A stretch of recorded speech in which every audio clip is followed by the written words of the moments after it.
The Grand Prix circus moved south to Dallas. This was the first time the Dallasites had ever played host to a Grand Prix, and they were perhaps under the impression that a racing driver likes to go up and down like a rodeo rider.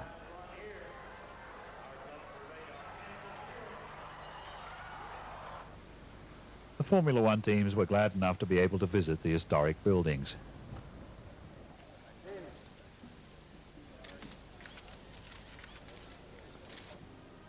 And the local girls seemed able to bounce up and down without sweating.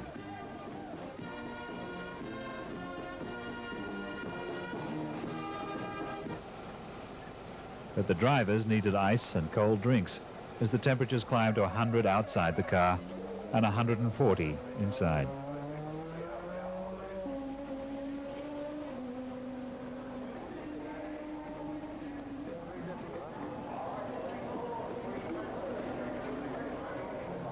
She was all right, and so was he. The cars could be wrapped like chocolate bars to stop the fuel evaporating,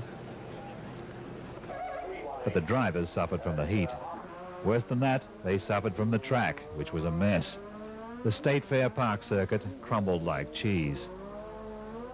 American know-how was loudly whistled in to repair the damage, but it was all very last minute and last gasp. The usual rule had been waived about testing a new Grand Prix circuit with a lesser event first. The usual rule was thus proved, expensively, to be a good rule. There was some talk of a boycott, but the race went on, as it had to, because the stars from Dallas were present in person. Mansell's Lotus was on the pole with teammate De Angelis beside him. The Loti led away, followed by Warwick's Renault, Senna's Tolman, and the McLarens of Lauda and Prost, with Rosberg sixth.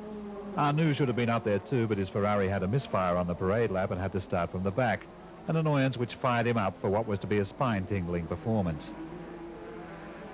For now, though, he was nowhere in evidence. Nor was Piquet. Mansell, De Angelis and Warwick steamed on through the heat. The sliding surface gave way under Senna, who in practice had kept going only by filling his overalls with ice cubes. Rosberg was already in between the two McLarens as Senna resumed the race going backwards. And already up in contention was the extremely audacious Arnoux. The concrete walls made every corner a blind one. There were places where the surface was so bad that the right line was the only line, so they all had to queue up.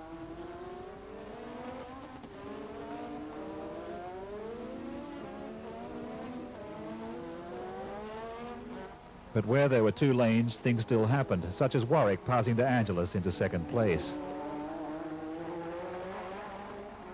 Lauda, Rosberg and Prost led Alboreto in a rallycross as the circuit continued to disintegrate. Brundle's Tyrrell having crashed in practice, now it was the turn of Beloff. On the 10th lap, the charging Warwick tried to scoop in Mansell, but finished up against a wall of tastefully painted tyres. The wall-banging Mansell's mirrors weren't empty, however. He had Lauda after him, and also his teammate De Angelis. De Angelis ran away from Lauda and for 3 laps harried Mansell, but Rosberg was after both of them, and he had the big advantage that his car handled like this on any circuit.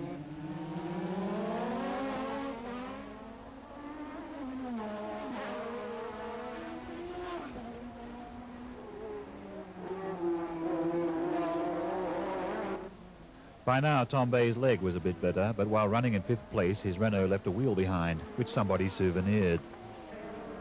Mansell was still fending off Rosberg with a thoroughness to which the Finn later took public exception.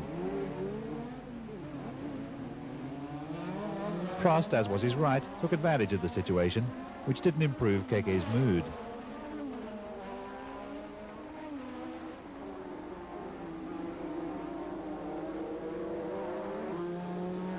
The furious Rosberg got second place back again pronto.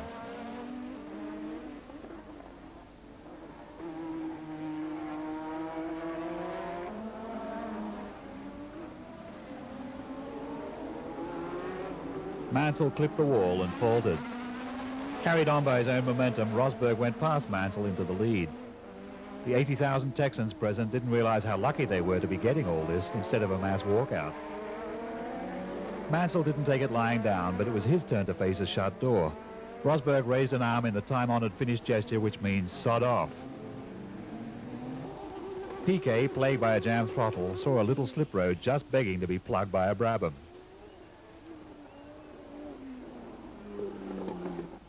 Mansell went in to replace his banged-up wheels. It looked as if Rosberg's dream was over when Prost gave him a galling demonstration of how well the McLaren comports itself. Alboreto clipped the concrete and got out to find how serious it was. Prost was still in front but slowing down because of a puncture, which the granular road surface didn't improve.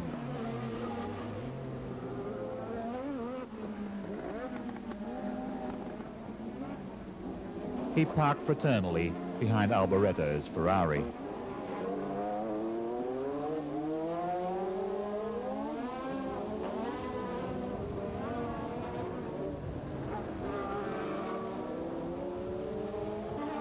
Sura's Arrows was on 3 wheels.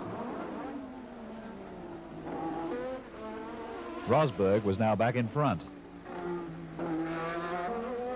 Lutsen and the other Arrows joined the parked car pool.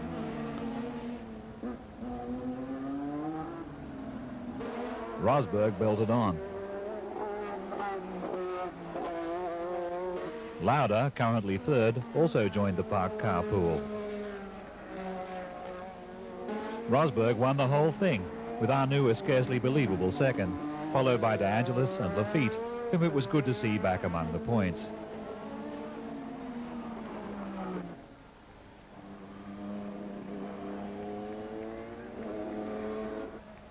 Mansell, coming 5th, had no gears left in the box at all. Already exhausted, he tried to push the car home, but the heat had taken its toll. He lost 5th place to Ghinzani, but was given 6th, not just out of compassion, but because there was scarcely anything left out on the track except mangled wreckage.